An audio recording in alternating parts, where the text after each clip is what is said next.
Hello guys, welcome back to my YouTube channel. आप लोगों के सामने फिर से आ गए हैं आप लोगों को पढ़ाने के लिए। तो कैसे हैं आप लोग, कमेंट में ज़रूर बताइएगा। क्योंकि बारिश का मौसम है तो आप लोगों से मिजाज बनता है पूछना। प्यारे बच्चों, हमने ज्योग्राफी पढ़ा था, आप लोगों को याद होगा। ज्योग्राफी पढ़े थे क्लास 10 का पहला चैप्टर, उसमें का और जो बच गया था वो आज आप लोगों के बीच लेकर आए हैं। वो क्वेश्चन क्या था, बिना देरी किए हुए, बिना समय बिताए हुए शुरू करते हैं। आप अगर नए चैनल पे नए हो तो बस इतना ही कहेंगे कि सब्सक्राइब कर लीजिए, बेल आइकन को दबा दीजिए और अपने दोस्तों में जो भी पढ़ने लिखने वाले लोग हैं उनको शेयर कर दीजिए, ठीक है। और लाइक कीजिए, जितना हो सके शेयर कीजिए, ठीक है। प्यारे बच्चों, आइए समय बिना गवैले सरल भाषा में, सबसे शॉर्टकट भाषा में पढ़ते हैं। विकास के स्तर पर भी संसाधन को चार भागों में बांटा गया है। हम लोग उत्पत्ति के आधार पर पढ़े थे, उपयोग के आधार पर पढ़े थे कि संसाधन कितने भाग होता है, क्या होता है, नहीं होता है। आज क्या पढ़ेंगे कि विकास के स्तर पर भी संसाधन को कितने भागों में बाँटा गया है? 4 भागों में। तो एक है संभावी संसाधन, दूसरा है विकसित संसाधन, तीसरा है भंडार संसाधन, भंडार हो गए यहाँ पे, और चौथा है संचित कोष संसाधन, ठीक है। तो विकास के स्तर पर जो है ये विकास करेगा तो संभावी संसाधन, विकसित संसाधन, भंडार संसाधन और संचित कोष संसाधन, ठीक है प्यारे बच्चों। आगे चलिए। अब अगला है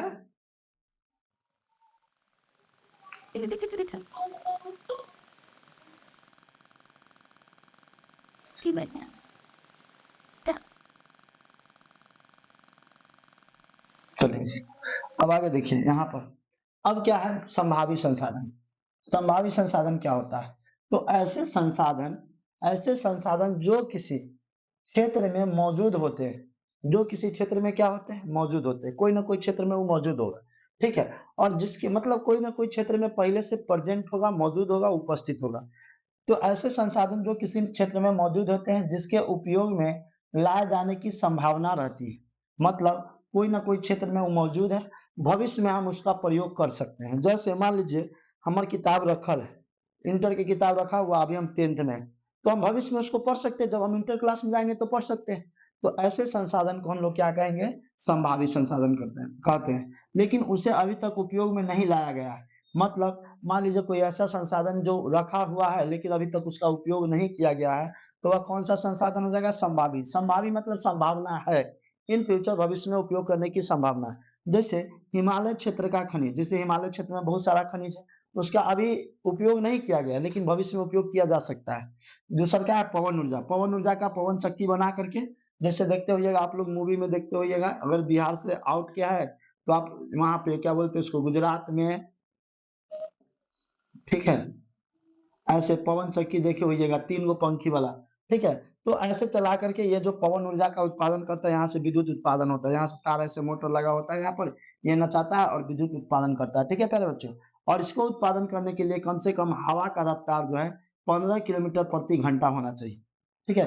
15 किलोमीटर प्रति घंटा के रफ्तार से हवा चलना चाहिए, तब जाके जो है ये पवन चक्की से जो है विद्युत उत्पादन होगा, ठीक है प्यारे बच्चों? आगे, तो पवन ऊर्जा और सौर ऊर्जा का भी इसमें खर्चा आता है, तो आप अपना उत्पादन कर सकते हैं। तो ये सब संभावित संसाधन हो जाएगा, मतलब इसको इन फ्यूचर हम लोग उपयोग कर सकते हैं। अभी उपयोग किए नहीं है, इन फ्यूचर उपयोग कर सकते हैं, तो इसे संभावित संसाधन कहते हैं। ठीक है प्यारे बच्चों? आगे चलते हैं। आगे है,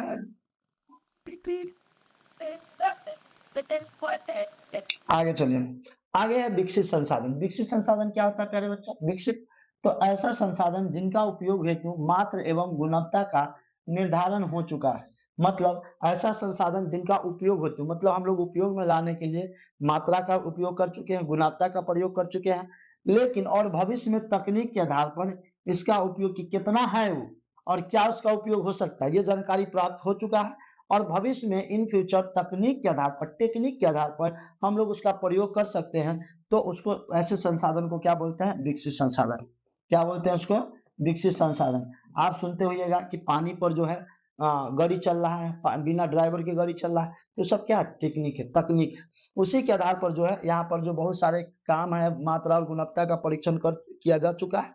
इन फ्यूचर जब उसका पानी से वैसा टाइप का बन जाएगा तो गाड़ी चलेगा।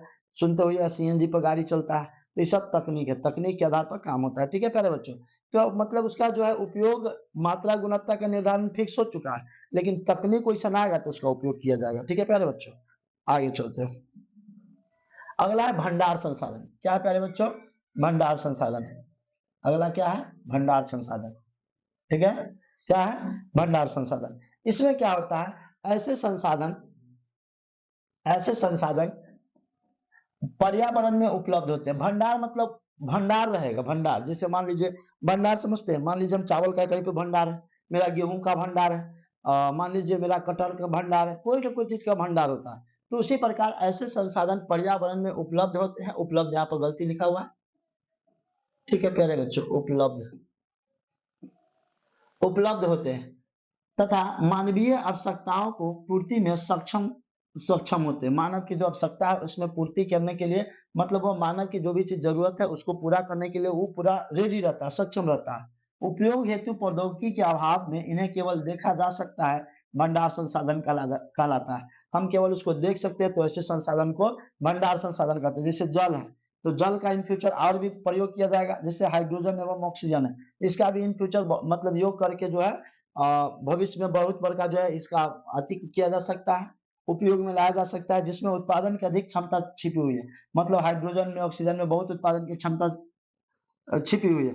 भविष्य में तकनीक के आधार पर इसका उपयोग किया जा सकता है। अगर तकनीक वैसा विकसित होगा तो हाइड्रोजन से, ऑक्सीजन से, जल से वैसा निर्माण किया जाएगा। अभी जल से विद्युत उत्पादन हो रहा है, जल से गाड़ी भी चलेगा, ठीक है? बैटरी से गाड़ी चलता है, देखे ही हैं। तो ये सब टेक्निक का आधार है।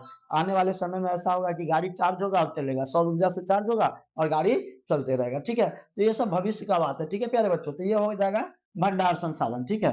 अगला है संचित कोश संसाधन। वास्तव में ऐसे संसाधन भंडार संसाधन के ही हैं, ये भंडार का ही अंश होता है। तकनीक के आधार पर इसका उपयोग किया जा सकता है। अभी तकनीक वैसा विकसित नहीं हुआ है, तकनीक के आधार पर इसका उपयोग किया जा सकता है। तो कौन-सा संसाधन कहलाएगा प्यारे बच्चों? संचित कोश संसाधन कहलाएगा। चलिए आगे चलते हैं। अब संसाधन नियोजन से आप क्या समझते हैं? चलिए ये क्वेश्चन है, बहुत इंपॉर्टेंट क्वेश्चन है। परीक्षा के दृष्टिकोण से बहुत महत्वपूर्ण है। ठीक है प्यारे बच्चों? परीक्षा के दृष्टिकोण से बहुत महत्वपूर्ण है। परीक्षा की दृष्टि से महत्वपूर्ण है संचित कोश संसाधन। संसाधन नियोजन से आप क्या समझते हैं? ये अब ओहो! आ गई।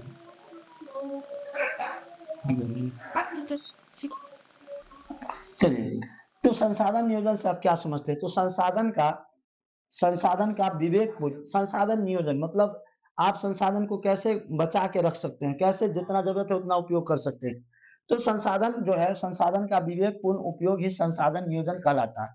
विवेक संसाधन समझते हुए सारी वस्तुएँ जो हमारे उपयोग में आते हैं, तो संसाधन का विवेकपूर्ण कहने का मतलब जितना आपको ज़रूरत है, उतना ही विवेकपूर्ण उपयोग, जितना आपको ज़रूरत है, उतना ही आप प्रयोग करते हैं, तो संसाधन नियोजन कहलाता है। जैसे मान लीजिए हमको 10 किलो कोयला की ज़रूरत है, ठीक है? अब हम 10 किलो कोयला का प्रयोग करेंगे। अब मान लीजिए 20 किलो कोयला में आग लगा देंगे, तो ये संसाधन नियोजन नहीं कहलाया, ठीक है प्यारे बच्चों?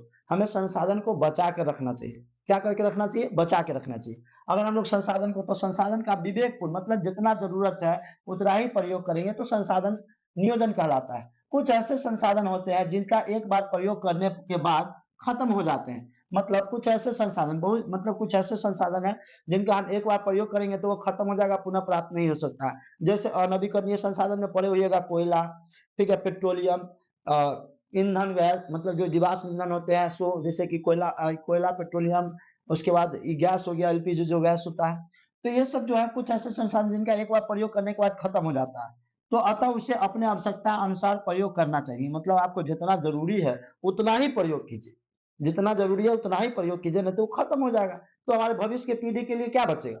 जैसे मान लीजिए आज हम लोग हैं तो कोयला का खूब उपयोग कर रहे हैं, तो आने वाली पीढ़ी है तो कोयला उसको कहाँ से मिलेगा? कोयला तो खत्म हो जाएगा। कोयला अनवीकरणीय संसाधन एक बार प्रयोग करेंगे, खत्म हो जाएगा, वो तो पानी है नहीं। वो तो क्या बोलते हैं उसको, सौर ऊर्जा है नहीं कि आज फिर कल दोपहर हो जाएगा, पवन ऊर्जा तो है नहीं। तो ये सब अनवीकरणीय संसाधन अपने पीढ़ी के लिए बचा के रखना चाहिए। अभी देखते होइएगा पहले सबसे पहले जो है क्या बोलते हैं उसको, ट्रेन कोयला पर चलता था, लेकिन कोयला अनवीकरणीय संसाधन खत्म होने वाला। तब उसको डीज़ल पर लाया गया, तो फिर डीज़ल भी अनवीकरणीय संसाधन है। उसको भी चेंज करके हमको लोग क्या उस पर लाए, विद्युत पर लाए। तो विद्युत क्या होता है? हम जल से भी विद्युत उत्पादन करते हैं। हम लोग सौर ऊर्जा से भी विद्युत उत्पादन करते हैं। तो अभी जितने भी ट्रेन है वो सब क्या चीज़ से चलता है? तो बिजली से चलता है। क्यों? क्योंकि हम लोग इतना सोचते हैं कि जितना कम से कम अनवीकरणीय संसाधन का खपत करें। जितना कम से कम हो अनवीकरणीय संसाधन का खपत। जैसे अभी आए दिन देखते होइएगा पेट्रोल पर, डीज़ल पर गाड़ी चलने वाला है, लेकिन उन सबको अब क्या चीज़ पर गाड़ी कन्वर्ट किया जा रहा है? क्या चीज़ पर गाड़ी चलता है? सीएनजी पर। काहे चलता है सीएनजी पर? क्योंकि हमारा जो भंडार है, हमारा जो पेट्रोलियम है, डीज़ल है क्या बोलते हैं उसको पेट्रोलियम है, डीज़ल है, तो ये दिन पर दिन खत्म होते जा रहा है। ये सब अनवीकरणीय संसाधन तो इसको बचाने के लिए हम लोग जो है उसको फ्यूचर में बचाने के लिए सीएनजी पर जो है गाड़ी चला रहे हैं। अब मेथनॉल वाला गाड़ी निकला इथेनॉल वाला, इथेनॉल पे गाड़ी चलेगा। ठीक है प्यारे बच्चों? आगे अब बेवजह संसाधन को बर्बाद नहीं करना चाहिए। मतलब जितना आपको ज़रूरत है उतना ही संसाधन का प्रयोग करिए, बेवजह संसाधन का प्रयोग नहीं कीजिए, बर्बाद नहीं कीजिए। तो इसी को बोलते हैं संसाधन नियोजन। तो आपसे पूछेगा अगर संसाधन नियोजन है क्या है तो क्या करिएगा?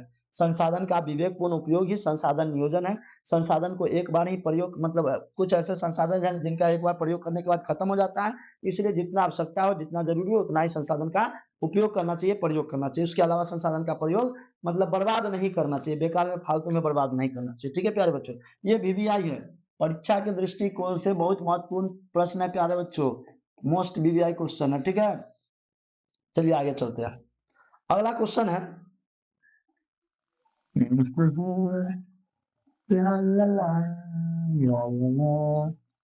चलिए, अगला है संसाधन संरक्षण के उपयोग को लिखें। संसाधन संरक्षण के उपयोग को लिखें। हम लोग संसाधन का संरक्षण कैसे करेंगे? संरक्षण समझते हैं? बचाना। संरक्षण मतलब बचाना। हम किसी को संरक्षण दे रहे हैं, इसका मतलब बचा रहे हैं। घर को संरक्षण करने के लिए क्या करते हैं? प्लास्टर करते हैं। घर को बचाने के लिए, दीवार को बचाने के लिए, संरक्षण के लिए क्या करते हैं? उसको प्लास्टर करवाते हैं, पेंट करवाते हैं। क्यों? क्योंकि उसका बचाव हो। किमारी को जो है लकड़ी की किमारी है तो उसको पेंट कराते हैं, संरक्षण करवाते हैं। बचाने के लिए ताकि वो फटे नहीं, ताकि वो खराब ना हो। ठीक है प्यारे बच्चों? आगे चलते हैं। संसाधन का अविवेकपूर्ण या अधिक उपयोग विभिन्न यहाँ पे भी आधा 9 हो जाएगा। विभिन्न सामाजिक, आर्थिक, सांस्कृतिक एवं पर्यावरण समस्या को जन्म देती है। संसाधन का अविवेकपूर्ण, अविवेकपूर्ण मतलब विवेकपूर्ण नहीं, औकात से ज़्यादा, कंट्रोल से बाहर, ठीक है? संसाधन का अविवेकपूर्ण मतलब विवेकपूर्ण नहीं, अविवेकपूर्ण मतलब औकात से ज़्यादा, लिमिट से ज़्यादा या अधिक उपयोग विभिन्न सामाजिक मतलब विभिन्न सामाजिक, आर्थिक, सांस्कृतिक एवं पर्यावरण समस्याओं को जन्म देती है। ये सब क्या करता है? पर्यावरण समस्याओं को जन्म देता है, आर्थिक, सांस्कृतिक एवं पर्यावरण समस्या को जन्म देती है।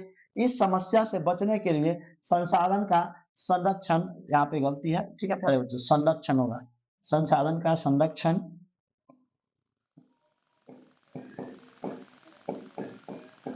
संरक्षण अति आवश्यक है। इस समस्या से बचने के लिए संसाधन का संरक्षण अति आवश्यक है। मान लीजिए हम जितना मात्रा में कोयला का प्रयोग करेंगे, पेट्रोल का प्रयोग करेंगे, ठीक है? तो ये ज़्यादा मात्रा में गैस निकलेगा, धुआँ निकलेगा, तो ये पर्यावरण के संरक्षण नहीं हो पाएगा, ठीक है? पर्यावरण का संरक्षण नहीं हो पाएगा। तो इस समस्या से बचने के लिए संसाधन का संरक्षण अधिक आवश्यक है। हम जितना कोयला को जलाएँगे उतना धुआँ निकलेगा, उतना प्रदूषण फैलेगा। इसलिए इससे बचने के लिए कम से कम हम लोगों को संसाधन का प्रयोग करना चाहिए। संसाधन का नियोजित एवं विवेकपूर्ण उपयोग ही संसाधन संरक्षण कहलाता है। संसाधन का नियोजित मतलब जितना आपको ज़रूरत है, विवेकपूर्ण विवेकपूर्ण मतलब जितना आपको चाहिए, ठीक है? जितना आपका काम निकल जाता है, उतना ही उपयोग करते हैं, तो उसी को बोलते हैं संसाधन संरक्षण। ये भी परीक्षा के दृष्टिकोण से प्यारे बच्चों बहुत इम्पोर्टेंट है, ठीक है?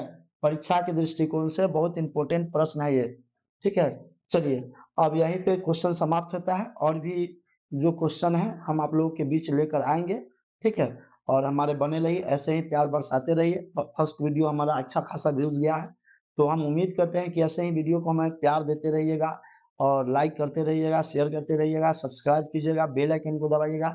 जितना हो सके स्टोरी और स्टेटस लगाइए। प्यारे बच्चों, आप लोगों के लिए ही इतना करते हैं। आप लोगों के प्यार के लिए, आप लोगों के सपोर्ट के लिए इतना हम लोग खर्चा किए हैं और आप लोगों के प्यार के लिए इतना मेहनत करके आप लोगों के बीच लाते हैं। क्या लगता है आपको कि 20 मिनट पढ़ाने के लिए 3 घंटा प्यारे बच्चों मेहनत करना पड़ता है, 2 घंटा इसको बनाने में लगता है फॉर्मेशन को, उसके बाद इतना कार्यक्रम लेके तब चलना पड़ता है, ठीक है? तो आप हमारे चैनल को इतना कर सकते हैं कि फ्री ऑफ कॉस्ट लाइक आता है, सब्सक्राइब आता है, बेल आइकन आता है, शेयर आता है, कर दीजिएगा तो क्या जाएगा? हम भी तो आपका नाम लेंगे ना, ठीक है? मिलते हैं अगले वीडियो में।